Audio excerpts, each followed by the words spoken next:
So, hello po. Magluluto po ako ngayon ng binagkat na saba. Lutong impantang binagkat na saba. So, sa impanta po kasi, ginagamit namin talaga sa pagbibinagkat namin is hilaw na saba kasi mas masarap po ito para sa amin. Ayaw na po namin ng hinog kasi masyado na po yung malambot.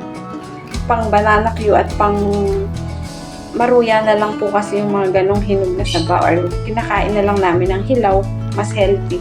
So, eto po, gagawin kong binagkat. So, kailangan ko lang po dito gamitan ng star margarine, condensed milk, at brown sugar. So, sige po, luluto na ako. Balatan ko ang saba.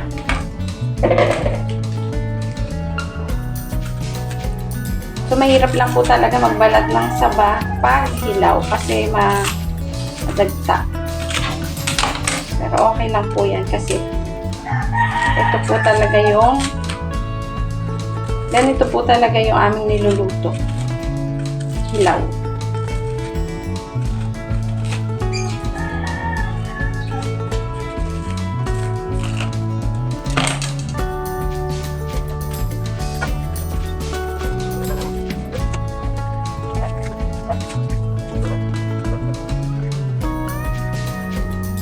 So, dito po sa kawali, may nakahanda akong tubig para hindi siya mangitim.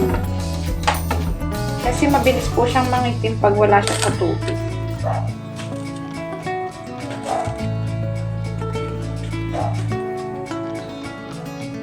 So, yun po. Tapos ko na siyang balatan lahat. So, hihiwain ko na po siya.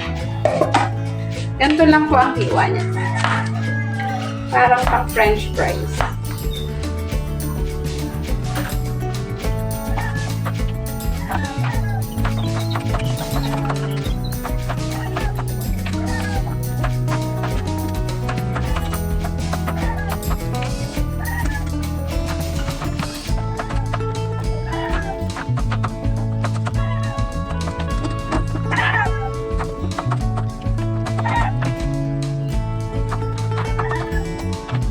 Ito na po. Tapos ko na hiwain lahat. Lalagyan ko lang muna siya ng water. So, lalagyan ko lang po siya ng water. Pantay lang ng banana, ng saging. Bubuksan ko lang siya. So, pakukuluin ko lang po siya ng mga isang kulo bago ko ilagay ang star margarine at mga iba pang ingredients.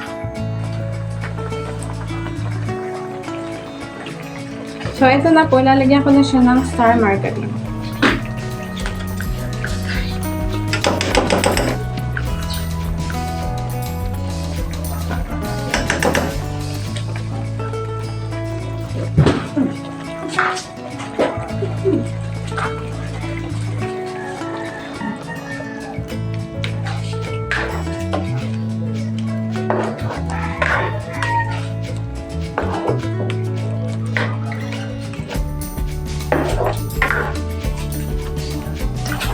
So, lalagay ko na po ang condensed milk.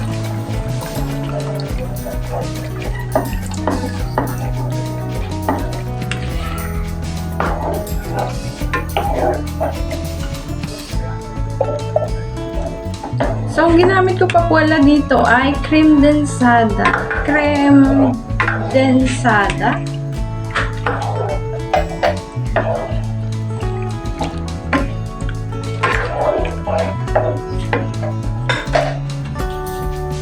Lagay ko na rin po ang 1 cup brown sugar.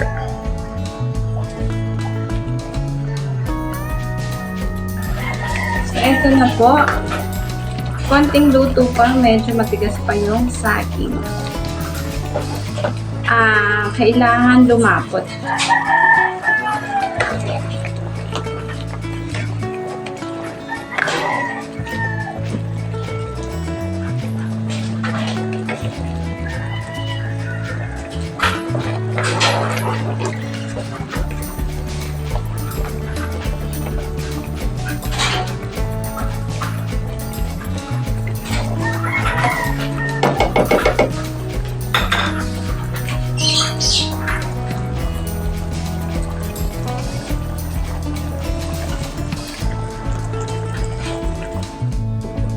So, eto na po ang binagkat na saba.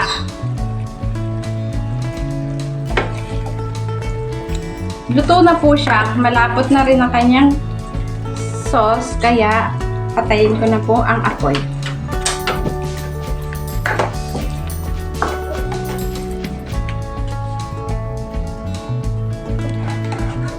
Lutong impantang binagkat na saba.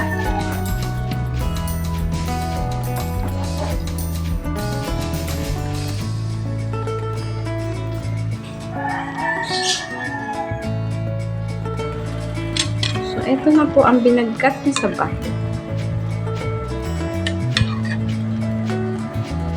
Paborito ng mga taga-impanta.